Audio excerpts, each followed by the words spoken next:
Breaking news tonight from NBC News election headquarters, our special coverage of Decision 2022. The first polls now closed and the first exit poll results coming in. The potentially record-breaking turnout as millions cast their ballots in one of the most high-stakes midterm elections in American history. Control of Congress and dozens of governor's seats up for grabs. Republicans needing to net 5 seats in the House, just 1 in the Senate. President Biden's agenda on the line, while Donald Trump hints at another presidential run. Tonight, the key races to watch. Our powerhouse political team in place in all the critical battlegrounds. This is NBC Nightly News with Lester Holt. Decision 2022.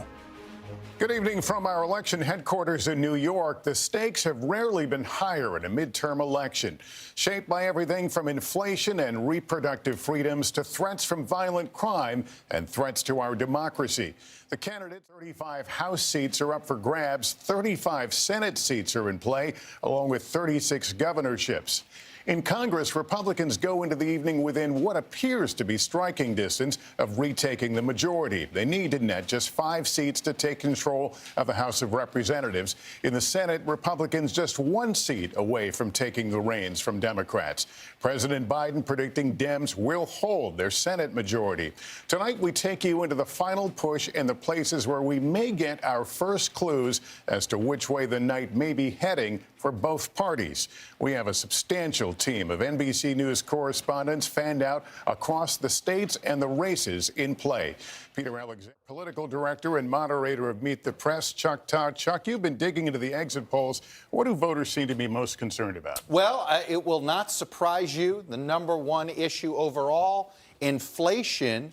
What's interesting is that there's only a 5-point difference. Abortion came in second, 27%. And then you see the other 3 issues you saw a lot in TV as we figure out who's going to control the Senate. Interesting trend starting to emerge. All right, Chuck, thanks very much. And our chief Washington correspondent, Andrea Mitchell, joins us now with some concerns that figure into tough numbers about our exit polls. Exactly. Well, as Chuck was just pointing out, the top issue was inflation, but abortion was a top concern among a lot more voters than we had expected. We're back with our Election Night 2022 coverage just minutes away now from the next round of poll closings, while many Americans are still casting their votes at this hour. Stay with NBC News all night long for the most up-to-date election results and the big surprises in store this evening. Savannah Guthrie and Chuck Todd will join me for our special coverage.